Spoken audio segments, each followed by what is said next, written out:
Hi, welcome back to Ask the Professor with the Texas RV Professor, Terry Cooper. Today we're talking about electrical systems for your RV. And notice that I said electrical systems because there are actually three, right, Terry? That is correct. There are three electrical systems in every RV. And they have different functions. And so we've got some slides here, and we're gonna look at the various functions that those have and how they're important. Correct? That is correct. I brought some Okay. things I wanted to share with folks because a lot of times people just don't know. And if we don't know, we can't take care of it and we can't Right. operate it properly. So we want to make sure we make everyone aware of it. Okay, great. All right, well, let's go to the slides here about this is, so there are three electrical systems in the RV. One is the chassis battery, which is, Well, when we say chassis battery, what we're talking about there is the SLI, the starter, lights, and ignition. So this is going to be the battery that we would normally use in an automobile or a pickup, where we start the automobile.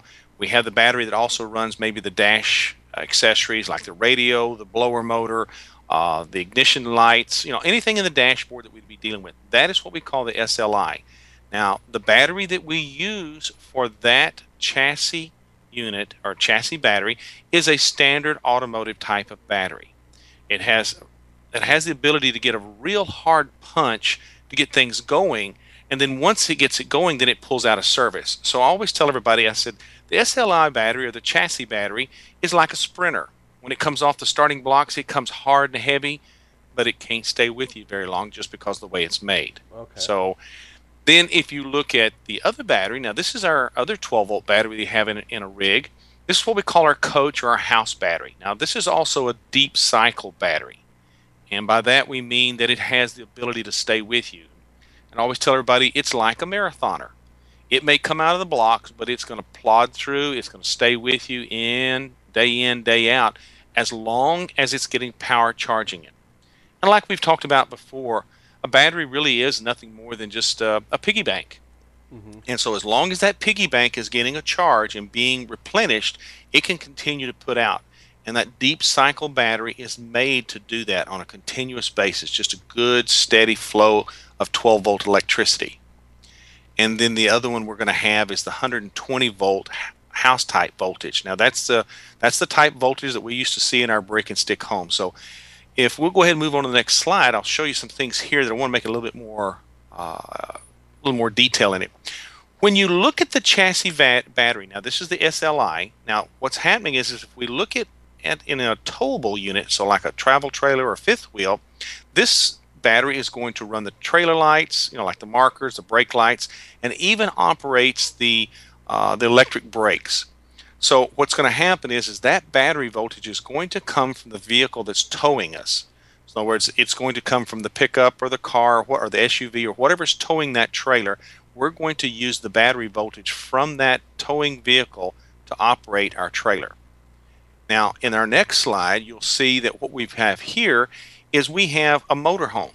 Now, with a motorhome, we're faced with a little bit different situation because it's all self-contained. But here again, that chassis battery is operating all the engine starter motor, all the lights, all the dash accessories. So that's why we say SLI. Everything is self-contained. So on every motorized, the Class A, Class B, or Class C is using that type of battery. If you'll go ahead and move on to the next slide, we'll look at the deep cycle because they have a little bit totally different use for those. Now, when we're using this deep cycle battery, we're going to run the interior lights and we're going to run the water systems like the water pump, the slide outs, any of those units like that that are operating electric motors, 12-volt motors. The one thing that we need to keep in mind is that if any of the appliances that we have are being operated on and off with a switch, then they're going to have 12 volts as well. And by that I mean if you have a thermostat hanging on the wall for an air conditioner, the controls or the brains to that air conditioner is a 12-volt circuit board. If you have a refrigerator that you go over here and you push a button and it comes on, the brains or the controls for it, the circuit board is operated by 12 volts as well. If you have the electronic ignition type of water heater where you just push the button and the light comes on, that also is a 12-volt circuit board. And of course, our furnace, the blower motor on it, is also 12 volts. So all of those devices inside that coach, whether it be a motorhome or a travel trailer fifth wheel, are operating off of the house voltage, which is a deep cycle 12 volt. Okay, next slide. Okay. Now, on our house voltage, we're dealing with a little bit different situation. This is like the power that we get out of the wall in our brick and stick home. We're going to get that power either from a pedestal or from the shore power, as we call it, or we're going to get it from a generator. But it's going to be 120 volts, and that power is what we're going to have that's going to keep us going, running all the different appliances. It's going to have to run the air conditioner and the microwave and the heating element for inside the water heater. But it also is going to run the power converter. Now, the power converter is the device that takes the 120 volts and transforms it and becomes a very fancy battery charger to charge our deep cycle battery. Okay. So we have to have all three of those voltages in order for this RV to operate correctly. Okay. So knowing how all these things interact with each other is going to be pretty critical, right?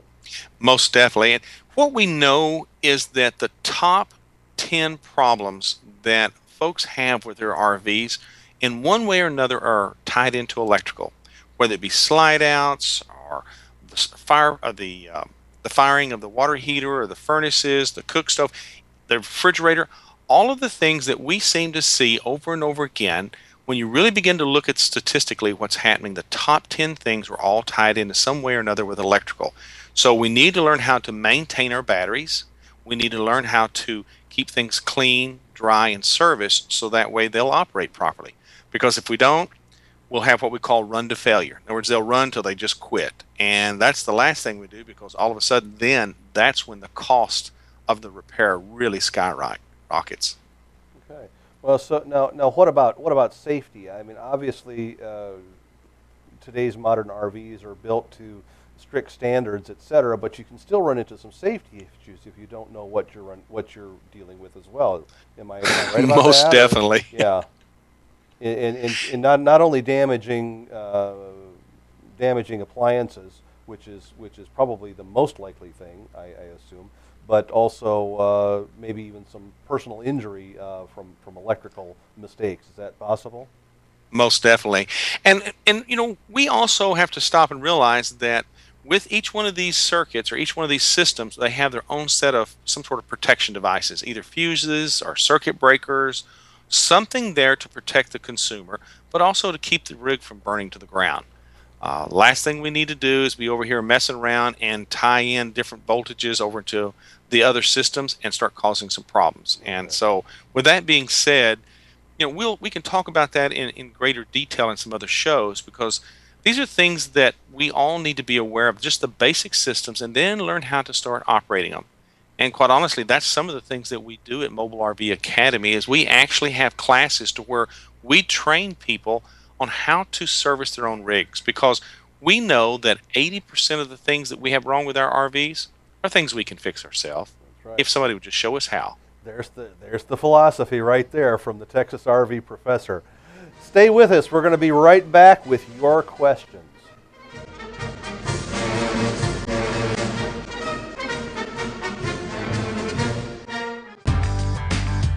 For more TV like this from the world of RVs, head to RVNN.com.